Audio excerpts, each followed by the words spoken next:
Ini semuanya di luar keinginan saya dan saya tidak dilibatkan.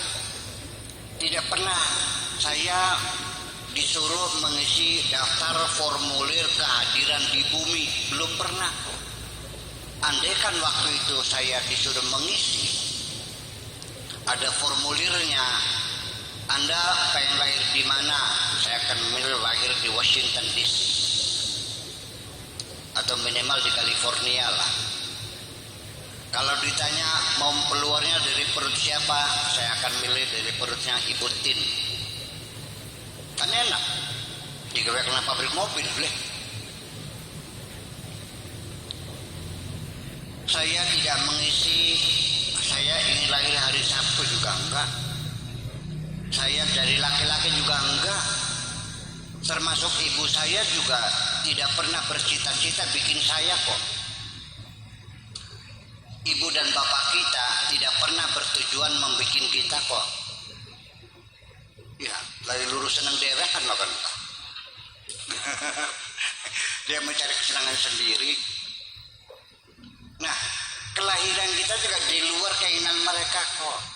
Tetapi hebatnya Allah, begitu kita lahir, Allah titipkan kasih sayang di hati ibu kita, orang tua kita, betul nggak? Dan saya termasuk juga beruntung Allah titipkan kasih sayang kepada ibu bapak saya sehingga saya diurusin, disekolahkan sampai sekolah ke luar negeri dan sebagainya. Waktu itu di Tramio belum ada orang belajar ke luar negeri itu. Boro-boro luar negeri ngomong bahasa Indonesia banyak kertas mah ditinggal lunga sobut juga mau Melayu keding. Ya kan? Nah, ada enggak ibu yang tidak dititipi kasih sayang oleh Allah? Ada. Dibuntel koran, dibawa tempat sampah, ada enggak? Ada diinjak masuk WC sekalian, ada enggak? Ada. Atau dititipkan di rumah yatim piatu? Ada. Itu semuanya di luar keinginan saya kok. Kalau saya disuruh profilnya seperti apa, ya saya pengennya yang kayak Pak Dr. Ahmad lah. Ya, nggak kecil seperti ini kok. Ya, tapi saya kan bermain rasa. Ya, saya terima, ya alhamdulillah. Ya, saya dikasih tubuhnya kecil, pas-pasan gitu kan gitu. Ya, dengan bermain rasa, ya little is beautiful. Kecil adalah indah. Ya udah saya bahagia kan gitu. Nah, ketika kita menerima semuanya itu selesai. Yang menyebabkan kita itu menderita karena kita menyangkal. Itu. Kenapa? Sudah terima saja, alhamdulillah. Sebabnya di sini ada yang stres karena dia tidak menerimakan kepada Tuhan. Ya Allah, kenapa aku dilahirkan tidak cantik? Itu sengsaranya awal. Yakinlah bahwa tidak semua orang cantik hidupnya bahagia kok. Malah saya melihat banyak orang cantik hidupnya sengsara. Jangan-jangan antara cantik dan kesengsaraan ada pernikahan siri di situ. Enggak. Maka wong wadon ayu kipu, laki itu bang demenan bahagia. Baka sing dia mah setia laki nggak bener. Masya Allah, satina dikudang-kudang baik laki. Dia hebat maksudnya mah. Ya iya kan dia pisan. Ya itu seperti itu. Sampai nanti kematian saya pun tidak diberi kewenangan, tidak dimintai pendapat. Dan tidak boleh ikut campur. Harus siap menerima apapun jalannya menuju kematian itu. Sabrak mobil, mangga. Kena virus corona, silahkan. Ya kan, ditembak orang, mangga. Jatuh dari kapal, silahkan. Tidak boleh memilih. Kalau kita milih sendiri, boleh nggak beli tambang di pasar? Atau minimal boleh nggak? Nggak boleh, harus kita serahkan sepenuhnya kepada Allah. Ya kan begitu. Nah, kalau kita sudah tahu itu semua yang seperti itu, ya sudahlah sekarang apapun pemberian Allah kita syukuri saja, terutama kita bersyukur alhamdulillah kita diberi kesempatan bisa hadir di bumi ini. Tetapi sifatnya sementara, walaupun fil ardi mustaqarru wa mataun ilahi. Silakan tinggal di bumi, silakan bersenang-senang, tapi hanya sebentar. Nah, yang menyebabkan kita menjadi kecewa itu adalah karena kita tidak pandai memanfaatkan waktu yang singkat ini.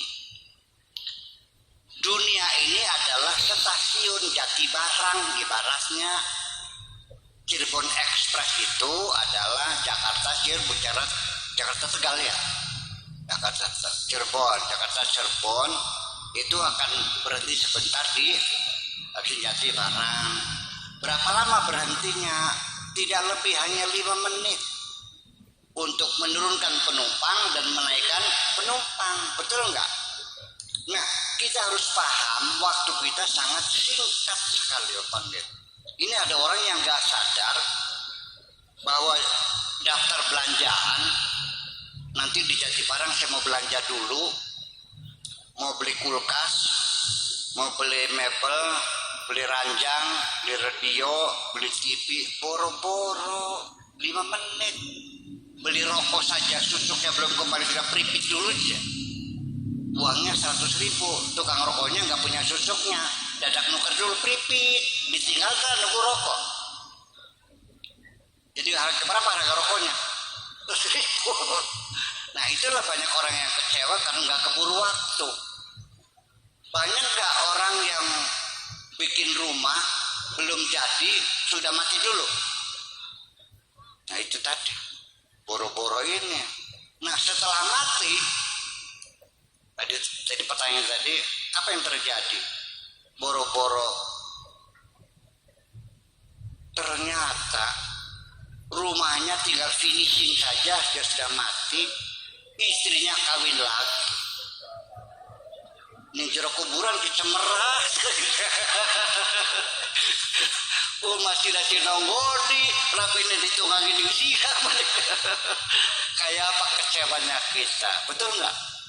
Nah, supaya jangan seperti itu, ya kita harus tahu diri bahwa setelah kita bisa menjawab 3 pertanyaan, dari mana engkau, sedang apa engkau, dan mau kemana engkau. Kalau orang bisa menjawab 3 perkara, berarti orang sudah kenal dirinya sendiri.